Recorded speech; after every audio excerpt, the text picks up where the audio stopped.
आपके और हमारे कोई पूर्व जन्म के कोई अच्छे कर्म होते हैं जो आप और हम देवघर तक जाते हैं। कोई आपके और हमारे कोई पूर्व के अच्छे कर्म होते हैं जो हम भगवान शंकर को एक लोटा जल चढ़ा पाते हैं। कोई आपके और हमारे कोई पूर्व के कर्म अच्छे होते हैं जो आप और हम शिव महापुराण की कथा में बैठ पाते हैं। और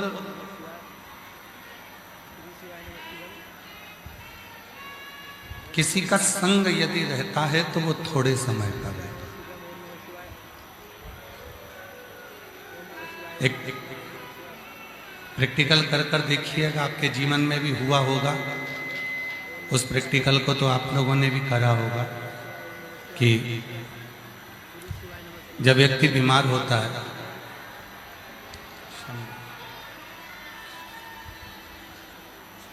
जब व्यक्ति बीमार होता है तो आवाज नहीं आ रही, सही करवाओ। हवा के कारण कुछ वायर टूटे हैं, इसलिए थोड़ा समय लग रहा है। शीघ्र शीघ्र ठीक हो जाएगा।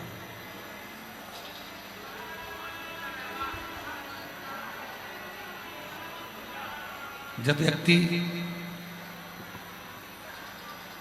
बीमार होता है, बाहर की आवाज बढ़ा देना, और बीमार होता है तब वो उसके पास में उसके रिश्तेदार, नातेदार, कुटुंबी, परिवार वाले सब आते हैं। कितना समय आएंगे? थोड़ा बहुत समय। कोई रात दिन बीमार व्यक्ति के पास में आकर नहीं बैठता।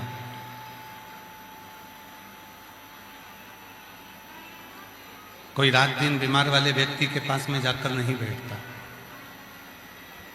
थोड़ा समय सब उस बीमार व्यक्ति को देते हैं। पर याद रखना, उस बीमार व्यक्ति के साथ में डॉक्टर भी खड़े हैं, उस बीमार व्यक्ति के साथ में सिस्टर भी खड़ी है, नर्स भी खड़ी है, उस बीमार व्यक्ति के साथ में परिवार वाले भी खड़े हैं। पर कितने भी पास में परिवार खड़ा हो, रिश्तेदार खड़ा हो, नातेदार खड़ा हो, पर दर्द, दुख उसका कोई बांट नहीं सकता। उस दर्द को उसको ही सहना है, उस दुख को उसको ही झेलना है,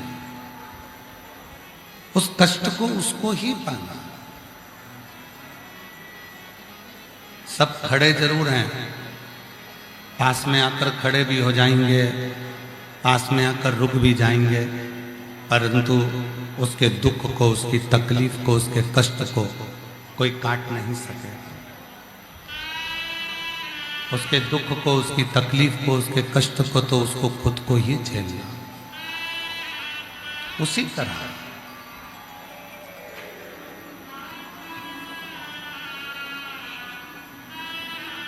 मनुष्य पूरी जिंदगी जो निकाल देता है वो कुछ ना कुछ ढूंढने में निकाल देता है। शादी के लिए लड़का ढूंढा, लड़के के लिए लड़की ढूंढी, फिर बच्चे हो गए तो उनके लिए अच्छा स्कूल ढूंढा, अच्छा कॉलेज ढूंढा,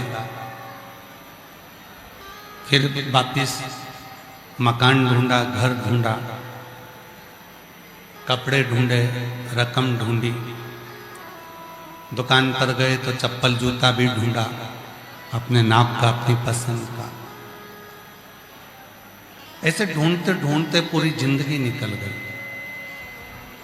और पूरा जीवन जब ढूंढते ढूंढते निकल गया अब तुम्हारा ढूंढना बंद हुआ, डॉक्टर का ढूंढना चालू हुआ। अब डॉक्टर ढूंढ रहा है, हाथ में नस, पल्स, वो डॉक्टर भी ढूंढता। शिव महापुराण की कथा कहती है, विद्येश्वर संहिता कहती है कि तुमने सब कुछ ढूंढा, पर एक बार भगवान शंकर का दरवाजा ढूंढ लेते तो दुनिया की किसी वस्तु को ढूंढने की जरूरत नहीं।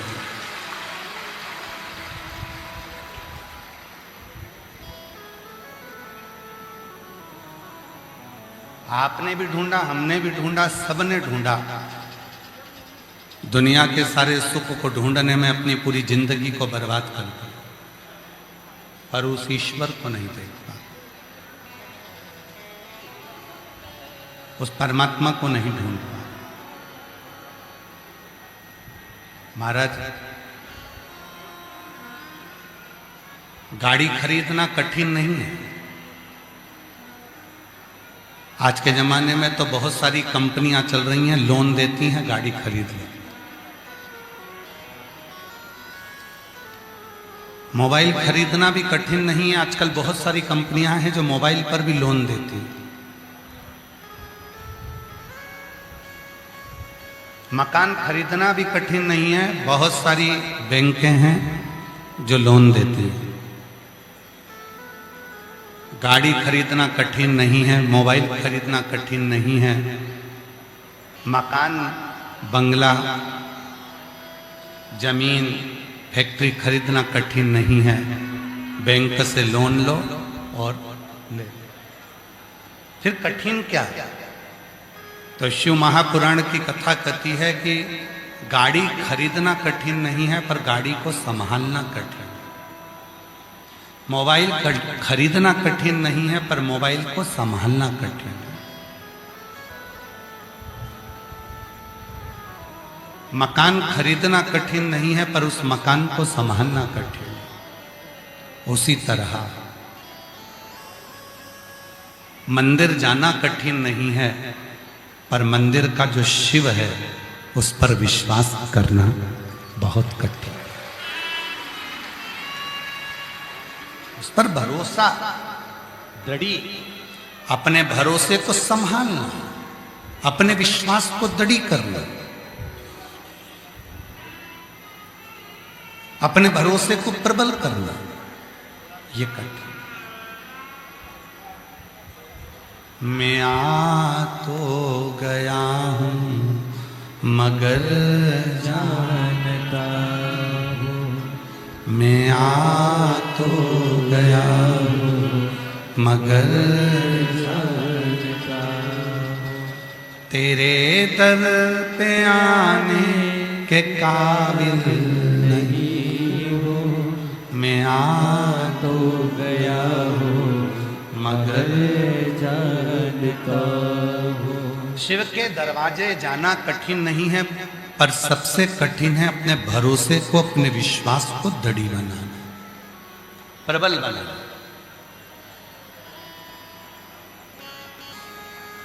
लाखों की संख्या में आप लोग फुटबॉल ग्राउंड रांची के कांके झारखंड की इस पवित्र भूमि पर कथा सुन रहे हैं।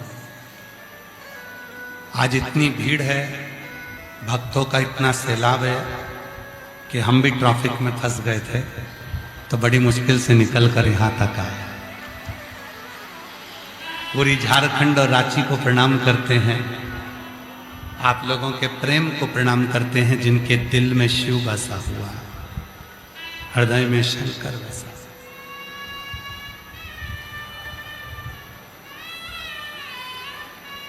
यहाँ की प्रशासन को, यहाँ झारखंड के सरकार को, यहाँ के माननीय मुख्यमंत्री जी को, यहाँ के कलेक्टर महोदय को, IG, DIG, commissioner, SP, SSP, यहाँ के एसडीएम, यहाँ के विधायक, यहाँ के सांसद, सबको हम नमन करते हैं कि आप लोगों ने इतनी लाखों की भीड़ को बहुत अच्छे से संभाल रखा है, उसके लिए आपको प्रणाम करते हैं।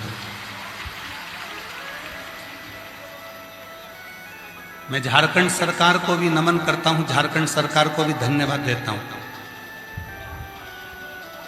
यहां की पुलिस फोर्स को धन्यवाद देता हूं जिन्होंने इस कथा को बड़ी दिव्यता के साथ संभाल के रखा। लाखों की भीड़ है, भक्तों को आराम से निकालना, भेजना, आना, उसके लिए एक बार पुनः झारखंड सरकार के लिए और पुलिस प्रशासन के लिए जोरदार ताली बजाकर उनके लिए साधुता।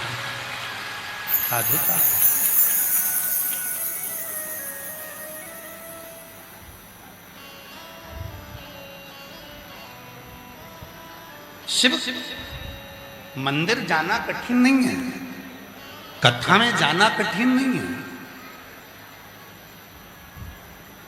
देवघर जाना कठिन नहीं है, उज्जैन जाना कठिन नहीं है, काशी जाना कठिन नहीं है, पर कठिन है विश्वनाथ पर भरोसा करना, कठिन है देवघर वाले बाबा पर भरोसा करना, कठिन है महाकाल राज पे भरोसा करना, कठिन है शिव महापुराण पर भरोसा करना।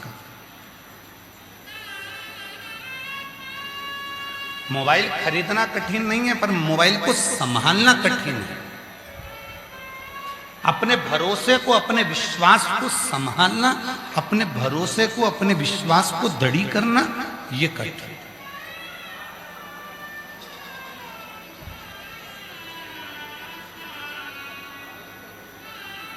कितना संभालना पड़ता है मोबाइल को। कथा चलते चलते में भी 5 से 6 बार तुम्हें अपना मोबाइल देखना पड़ता है कि गया, है कि गया, कितना संभालना पड़ता है। मोबाइल खरीदना कठिन नहीं है, मोबाइल तो आप लोन लीजिए, मोबाइल ले लोगे, गाड़ी के लिए लोन लीजिए, गाड़ी ले लोगे, मकान ले लोगे, बंगला ले लोगे, पर उसको संभालो। उसी तरह भगवान के मंदिर में जाना कठिन नहीं है, पर उसके ऊपर भरोसा संभालना बहुत कठिन, बहुत कठिन। दुख आता है, तकलीफ आती है, कष्ट आता है, परेशानी आती है, और जैसे दुख तकलीफ परेशानी आई, कष्ट आया, लोटा भर के जल चढ़ा रहे हो, भगवान शंकर पर एक लोटा जल समर्पित कर रहे हो, शिव जी पे जल समर्पित कर रहे हो, शंकर जी का भजन कर रहे हो, शिव नाम ले रहे हो, भगवान शंकर की भक्ति कर रहे हो, शिव स्मरण कर रहे हो, और फिर मन डोल गया, फिर मन विचलित हो गया, मेरा बाबा तो मेरी सुन ही नहीं रहा। बस शिव कथा यही कहती है, अपने मन को, अपने विश्वास को डगमगाना नहीं, अपने विश्वास को दृढ़ करना, भरोसे को दृढ़ करना।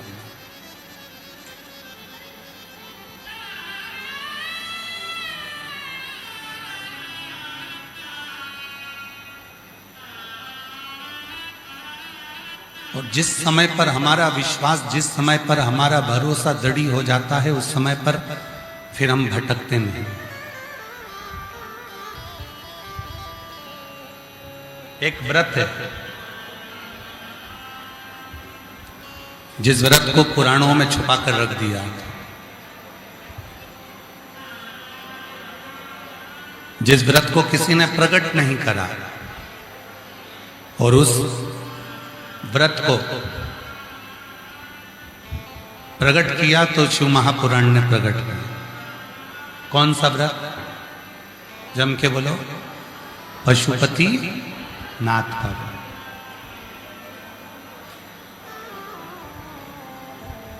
एक व्रत, ये ऐसा व्रत है जिस व्रत को पुराणों में, शास्त्रों में छुपा कर रख दिया था, उस व्रत को प्रकट नहीं किया। क्यों? क्योंकि एक व्रत देवाधिदेव महादेव का ऐसा व्रत है, पशुपति व्रत, जिस व्रत को कोई महिला कोई पुरुष, कोई स्त्री, कोई बेटी, कोई बेटा, कोई बुजुर्ग, कोई माता पिता, कोई संत, कोई साधु, कोई तपस्वी, कोई साधक, कोई मनुष्य, कोई किन्नर, कोई गंधर्व, कोई अप्सरा, कोई पशु, कोई पक्षी, कोई नाग, अगर इस व्रत को मात्र धारण कर लेता है तो फिर वो संसार सागर में अकेला नहीं रहता, उसके कदम से कदम मिलाकर चलने वाला महादेव उसके साथ चलता है। एक व्रत, और वो व्रत केवल एक पुराण में नहीं है कि हम कह दें कि केवल शिव पुराण में पशुपति व्रत का वर्णन है, हम कह दें कि केवल स्कंद पुराण में पशुपति व्रत का वर्णन है। उस व्रत का वर्णन लिंग पुराण में, नर्मदा पुराण में, स्कंद पुराण में, शिव पुराण में, श्रीमद् भागवत पुराण में, विष्णु पुराण में, ब्रह्म वैवर्त पुराण में,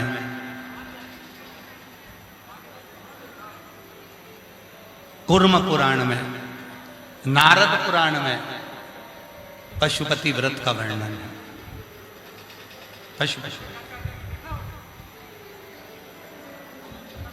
छुपा था वो व्रत, और जिसने इस व्रत को करा और जिस भाव से इस व्रत को करा उसका फल उसको मिला जाता।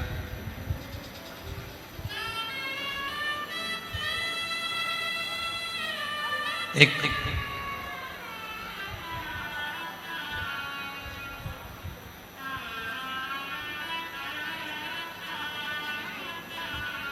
पशुपति व्रत की एक बड़ी सुंदर कथा है।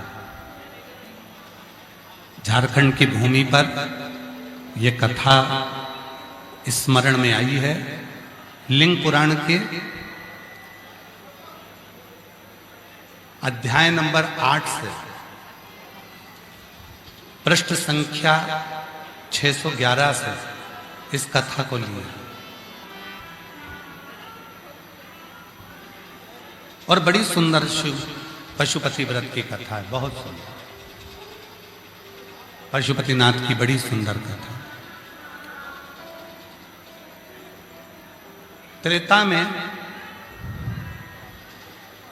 एक धुंधुमुख नाम का ब्राह्मण था। बड़े सावधानी से सुनना मेरी जीजियों, आपके स्मरण में रहना चाहिए कि पशुपति व्रत किस किसने करा और पशुपति व्रत जिसने करा उसको क्या क्या फल मिला, ये कथा के माध्यम से अपने को सुना।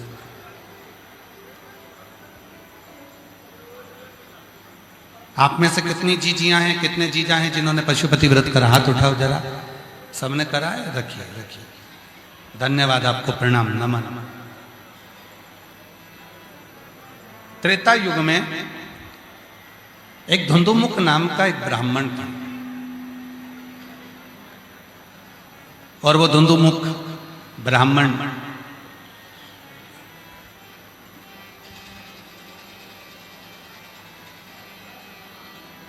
भगवान शिव की कृपा पात्र था। वो बादल के रूप में भगवान शंकर को बिठाकर भ्रमण कराता था। पर एक बार उस धुंधुमुख के अंदर मन में यह भाव आ गया कि शिवजी का भार मैं उठा लेता हूं, भगवान शंकर का भार मैं उठा लेता हूं। धुंधुमुख के ब्राह्मण के मन में यह भाव आ गया कि मैं शंकर का भार उठाऊं। और मेरी जीजियों, मेरे जीजाओं, मेरी बेटियों, मेरे बेटाओं, मेरे बुजुर्ग माता पिता, स्मरण रखना, कथा करवाने वाले आप नहीं, कथा करने वाले हम नहीं, कथा सुनने वाले आप नहीं, कथा वाचने वाले हम नहीं। शिव महापुराण में महत्तम में वर्णन कर दिया कि कथा करवाने वाला भी शिव है, कथा सुनने वाला भी शिव है और कथा वाचने वाला भी शिव है, कोई दूसरा इसको नहीं कर।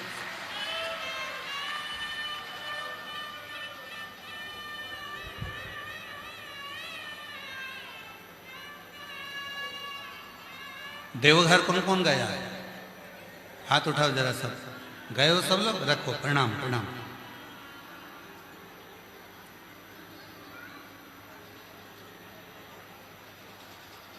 कावड़ किस किसने भरी है? रखो रखो, प्रणाम।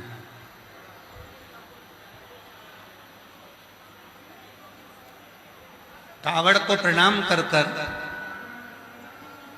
बाबा की कावड़ को, बम कावड़ को जब हम अपने कंधे पर लेते हैं और मन में अगर हमारे ये भाव आ जाता है कि ये कावड़ मैं लेकर चल रहा हूं, तो फिर तो कावड़ ले जाना बहुत कठिन हो जाता है। पांव दुखते हैं, छाले पड़ जाते हैं, थक जाते हैं, परिश्रम हो जाता है, बहुत कष्ट होता है।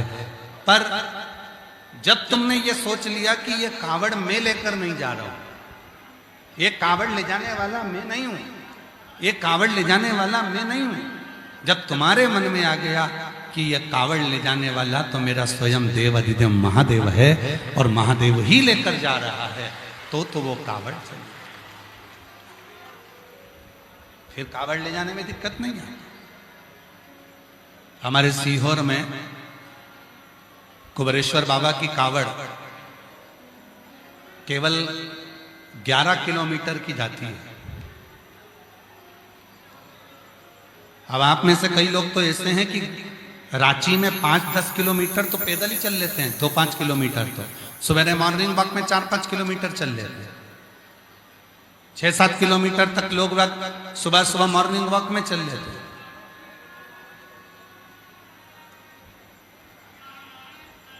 और कभी अगर मौका मिले और आप लोग सावन के महीने में सीहोर आए और बाबा की जब कावड़ भरते हैं, सीवन नदी का जल, माँ शिवना का जल लेकर, माँ सीवन का जल लेकर जब लोग कावड़ लेकर चलते हैं, 11 किलोमीटर दूर बाबा को कावड़ चढ़ती है और जिसके मन में ये आ जाता है कि बस 11 किलोमीटर मैं तो यूं चल लूंगी, 4-5 किलोमीटर चलने के बाद उसकी हालत खराब हो जाती है, फिर तो उससे चला ही नहीं जाता और आखिरी में वो 11 किलोमीटर तक सुबह से चलने में लगती है तो रात तक भी नहीं पहुंच पाती।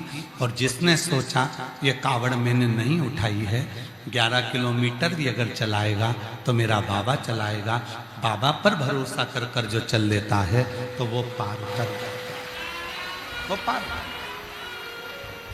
भरोसा कितना है, भरोसे की दृढ़ता कितनी है? एक पत्र है, अच्छा है,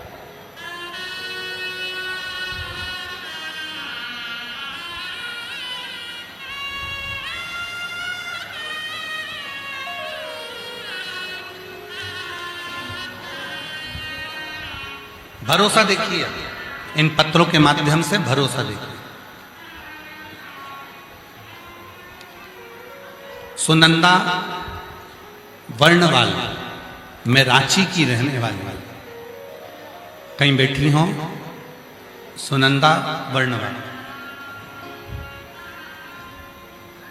हमारे बीच में लाइट बाबा पधारे हैं, एक बार जोरदार ताली बजाकर उनका साथ।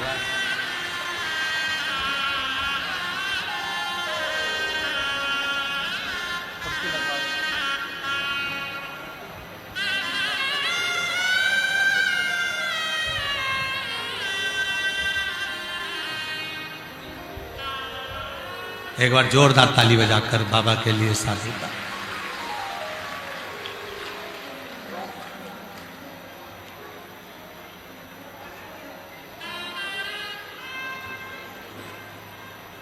पत्र पढ़िएगा, विश्वास देखिए कि शिव पुराण पर भरोसा कितना है, विश्वास देखिए कि शंकर पर भरोसा कितना है। कुर्सी लाओ, कुर्सी लाओ।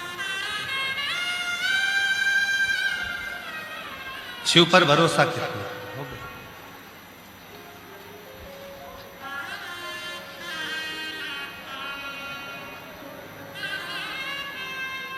सुनंदा वर्णमाल रांची से हैं, कहीं बैठी हो तो हाथ हिला सकती हैं, और अगर कहीं बैठी हो तो बेलपत्र लेने के लिए आ सकती हैं। बाबा को हम सब प्रणाम। मैं हरमू रांची से हूँ, बाबा का आशीर्वाद मुझे भी मिला। गुरुदेव, मेरा बेटा 2 साल का हो गया, वो उसके शब्द नहीं निकलते थे, बोलता नहीं था, उसकी आवाज डॉक्टर के हिसाब से भी खुली नहीं थी। हम बहुत संकोच में थे कि मेरा बच्चा बोलता क्यों नहीं। किसी ने कहा था कि सियोर वाला बाबा कथा कहता है तो उसके पंडाल में जाकर बैठ जा, जो चाहे वो मांग। हम यहाँ आए, हमने बेटे की बस केवल आवाज मांगी, यहाँ की मिट्टी को उसके गले पर लगाया, और बाबा घर जाते ही मेरा बेटा माँ और पापा बोलने लगा। मैं बाबा को यहाँ प्रणाम करने, घर जाते ही मेरा बेटा माँ और पापा बोलने लगा। इसलिए मैं बाबा को धन्यवाद देने आई हूँ। गुरुदेव, मेरा बाबा 1 दिन की कथा सुनी और बाबा पर बस बोला और बाबा ने सुनी। 1 दिन की कथा।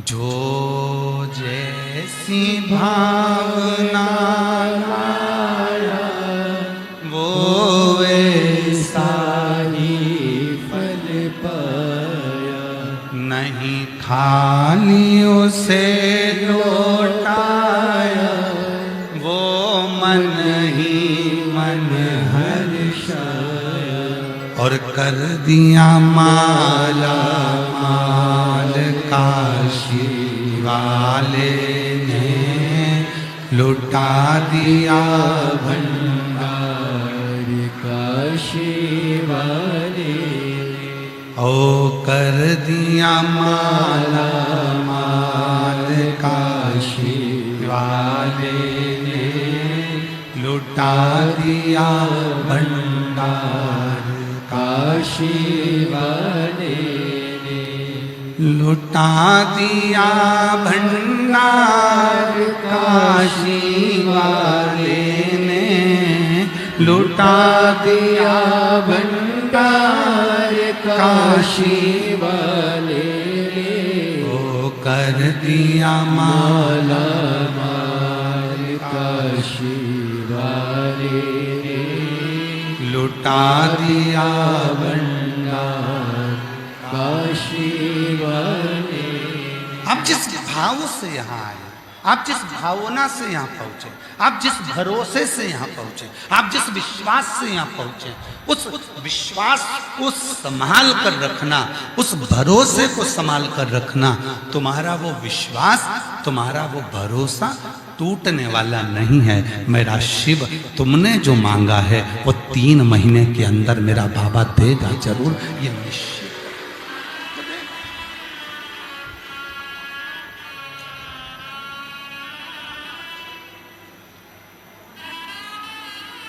धुंधुमुख शिव जी को लेकर जाता था और भगवान शंकर को लेकर जाता था, तो उसके मन में अभिमान आ गया कि मैं शिव को घुमा रहा हूं, शिव के भार को मेरे सिवाय कोई नहीं उठा सकता।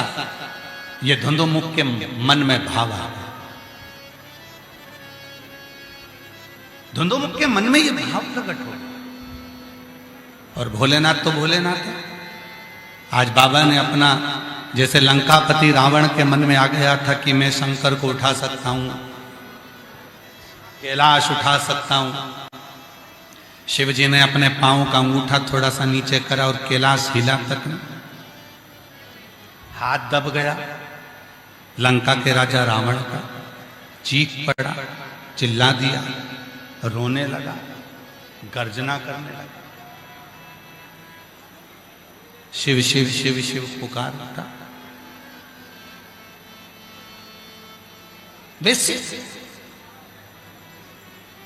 धुंधुमुख के मन में, धुंधुमुख के मन में यह भाव आ गया कि शिव जी के भार को मैं उठा रहा हूं। और भगवान शंकर ने ऐसी करुणा करी कि धुंधुमुख के भीतर का अभिमान टूट गया। समय आया,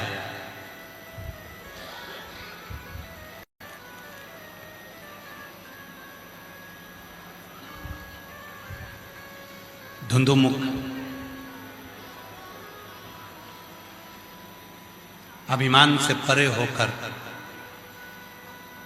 विवाह कर लेता है, धर्म पत्नी आ जाती है और उसके घर में एक बेटा जन्म लेता है। एक बेटे का जन्म हुआ। पिता का नाम था धुंधुमुख और बेटे का नाम रख दिया धुंधुमुख।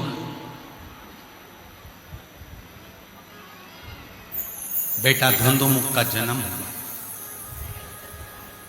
जिन जिन ब्राह्मणों ने, जिन जिन संतों ने, जिन जिन साधुओं ने, जिन जिन गुरुओं ने देखा उस धुंधुमुख को, देखकर कह दिया ये बेटा ठीक नहीं है, तुम्हारे प्राण भी इस धुंधुमुख के कारण जाएंगे, इसकी मां भी अगर मरेगी तो धुंधुमुख के कारण मरेगी, पूरा परिवार अगर मरेगा तो धुंधुमुख के कारण मरेगा, ये बेटा ठीक नहीं। धुंधुमुख ने ब्राह्मणों से पूछा कि मुझे ये बताओ संतों कि मैंने अपनी जिंदगी में कौन सा पाप करा जो मेरे घर में ऐसी औलाद पैदा हो।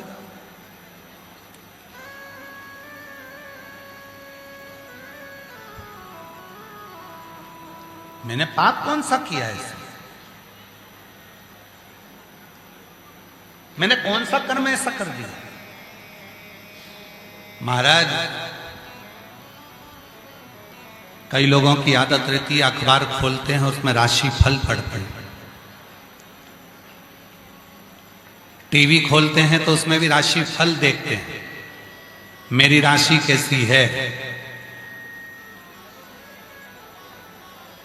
कितना भी राशि फल पढ़ लो, कितना भी राशि फल देख लो, पर उस राशि को अगर सुधारना है तो अपने कर्म को प्रबल बनाना पड़ेगा और शंकर को एक लोटा जल चढ़ाना पड़ेगा, तब वो राशि से।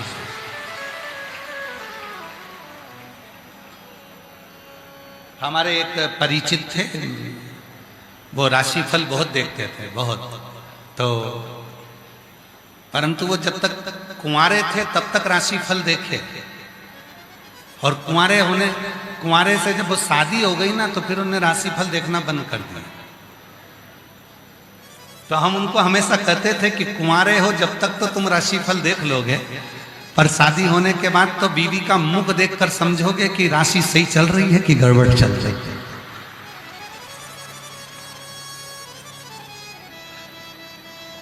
ऑफिस से आओगे और बीवी का चेहरा देखोगे ना अपनी धर्म पत्नी का, और उसका चेहरा देखकर पहचान जाओगे कि आज राशि ठीक चल रही है, मतलब आज मेरी पत्नी का झगड़ा ना मेरी बहन से हुआ, न मेरी माँ से हुआ, न भाभी से हुआ, न देवरानी से हुआ, आज राशि ठीक है। राशि केवल जब तक कुंवारा था तब तक देख रहा था, उसके बाद तुम मुख देखकर बताता है कि आज राशि ठीक है कि गड़बड़।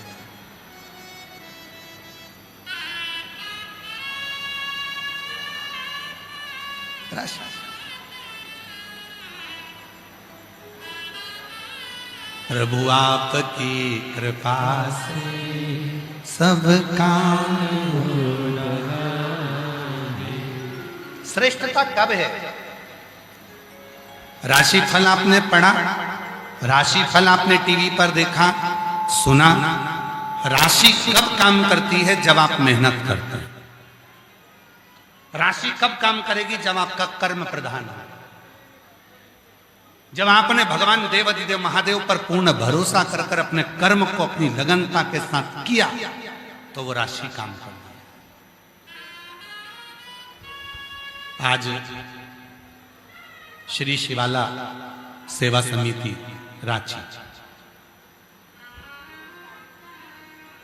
बहुत कठिन था रांची में शिव महापुराण की कथा होना, पर श्री शिवाला सेवा समिति रांची ने इतनी मेहनत करी है, इतनी मेहनत करी है कि आज पूरी समिति, और हम कल किसी आशीष ने हमको एक वीडियो दिखाया था किसी पत्रकार बंधु का, तो वो बता रहे थे कि माताएं भोजनशाला में बैठकर सब्जियां काट रही हैं, कोई चावल धो रहा है, कोई दाल धो रहा है। हम नमन करते हैं पूरी शिवाला सेवा समिति को, आपकी जागरूकता को और आपके कर्म को, आपकी प्रधानता।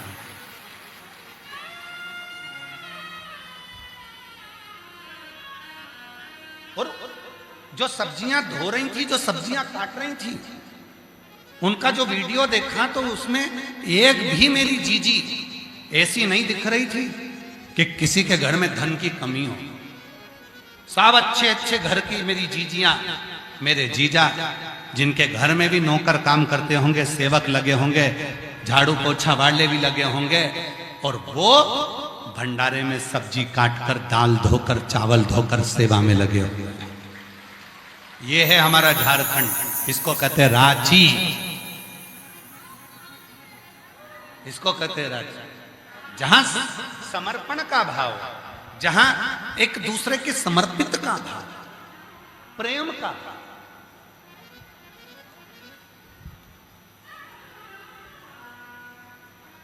और इतनी लंबी लाइन, एक भाई बता रहा था, 1 किलोमीटर की लंबी लाइन भोजन भंडारे की चली जा रही है, चली जा रही है, चली जा रही है।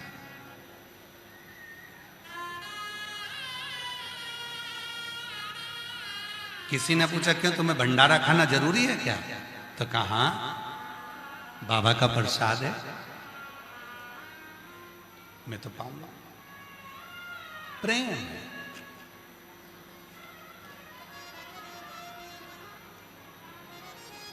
हम विवेक कुमार जी एक बात कहें, पहली समिति देखी है हमने, श्री शिवाला सेवा समिति रांची जैसी। एक भी व्यक्ति समिति का मंच पर आकर ये नहीं कहता हमसे कि हम समिति के हैं। यहां व्यक्ति बोलने से ज्यादा अपने काम पर ध्यान देता है, इसलिए रांची की समिति को हम साधुवाद देते हैं। यहाँ व्यक्ति बोलता कम है, काम ज्यादा करता है, लगा अपने व्यवस्था में, अपनी व्यवस्था संभालने में। तुम बाहर देखो, हम अंदर देख रहे हैं, तुम ये देखो, तुम वो देखो, तुम ऐसी व्यवस्था करो, तुम वैसी व्यवस्था करो। उसकी साधुता होनी चाहिए, उसकी और जगह पे तो लोग छाती ठोक के कहते हैं हम नहीं मिलेंगे महाराज से, हम समिति का है, हमें मिलना जरूरी है। पर यहाँ बड़ा शुद्ध भाव है, बड़ा शास्त्रीय, बड़े शास्त्रीय। एक बार पूरी समिति के लिए जोरदार ताली बजाकर साधु वंदना, साधु।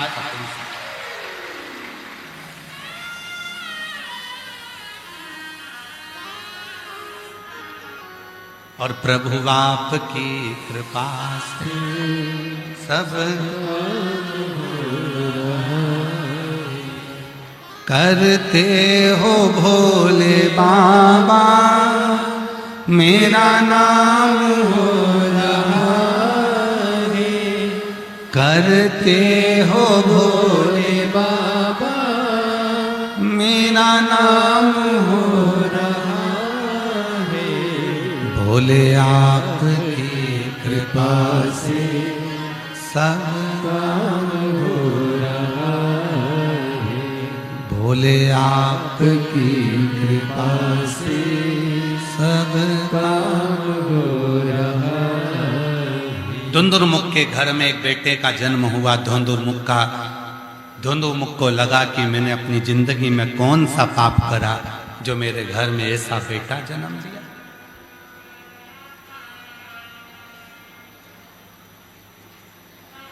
मैंने कौन सा कर्म किया।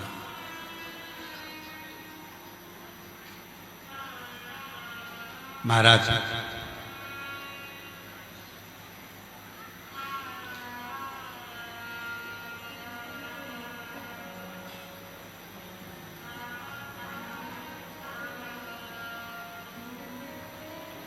जिस गांव में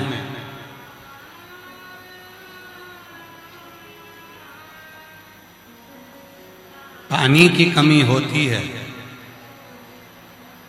उस गांव की फसल बिगड़ जाती है। जिस गांव में पानी की कमी होती है वहां की फसल बिगड़ जाती है। और जिस घर में संस्कारों की कमी होती है वहां की नस्ल बिगड़ जाती है।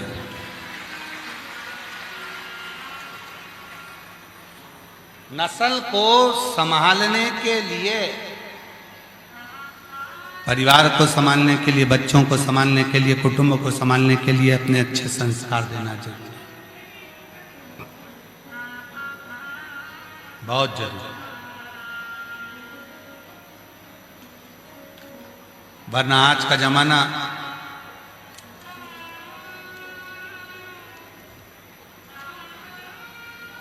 आप लोगों में से कितने लोग हैं ऐसे जो अपनी पूरी प्रॉपर्टी किसी मंदिर में देके जाओगे? कोई देगा? नहीं देगा। अपनी जमीन, अपनी जायदाद, अपनी प्रॉपर्टी, अपना मकान, अपनी गाड़ी, अपना बंगला, अपना जेवर, अपना चैन, अपना सामान जितना है वो किसी को नहीं देगा। देगा तो अपने बच्चों को।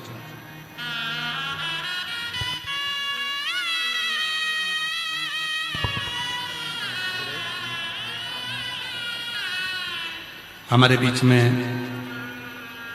जिस क्षेत्र में कथा चल रही है वहाँ के स्थानीय विधायक महोदय श्री सुरेश बिट्ठा जी यहाँ आए हैं। मैं निवेदन करूँगा वो व्यासपीठ पूजन के लिए पधारे। माननीय विधायक महोदय श्री सुरेश बिट्ठा जी कांके क्षेत्र से हैं। मैं निवेदन करूँगा कि वो व्यासपीठ पूजन के लिए। एक बार जोरदार ताली बजाकर माननीय विधायक महोदय जी का, जिनके क्षेत्र में ये पवित्र कथा शिव महापुराण की हो रही है, उनको साधुवाद।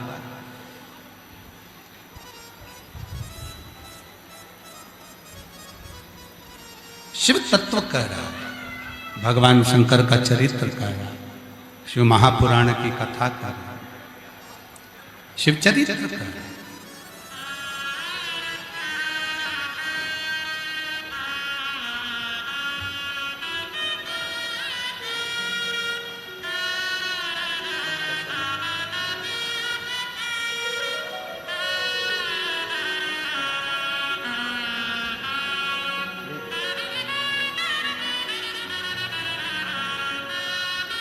एक बार जोरदार ताली बजाकर साधुवाद क्षेत्रीय विधायक माननीय श्री सुरेश बिट्ठा जी के लिए, जो कांके क्षेत्र से ही हैं।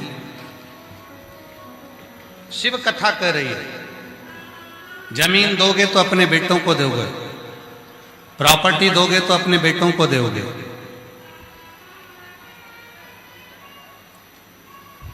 जितना घर में गोल्ड है वो भी अपने बेटों को दोगे।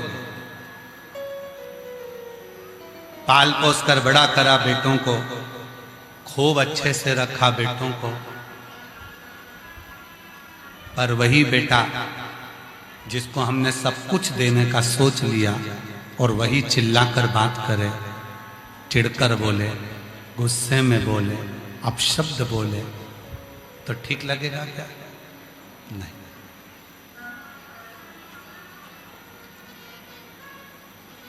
मन में ठीक नहीं लगेगा। फिर भी एक मां, एक पिता, एक मां का जो दिल होता है, एक पिता का जो दिल होता है, वो ऐसा दिल होता है कि वो किसी को नहीं देता, चाहे बेटा कैसा भी हो। अपनी पूरी जिंदगी का कमाया हुआ सारा धन वो अपने बेटे को ही देता है। एक मां, एक पिता ऐसा ही होता है।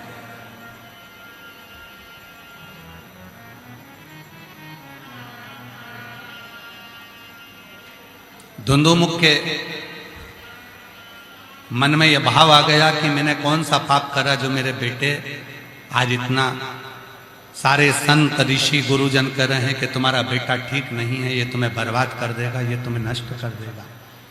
तुम्हारे मरने का भी अगर कोई लक्ष्य रहेगा तो यही बेटा तुम्हारे मरने का कृत करेगा। धुंधुमुख के मन में यह बात बहुत खल गई।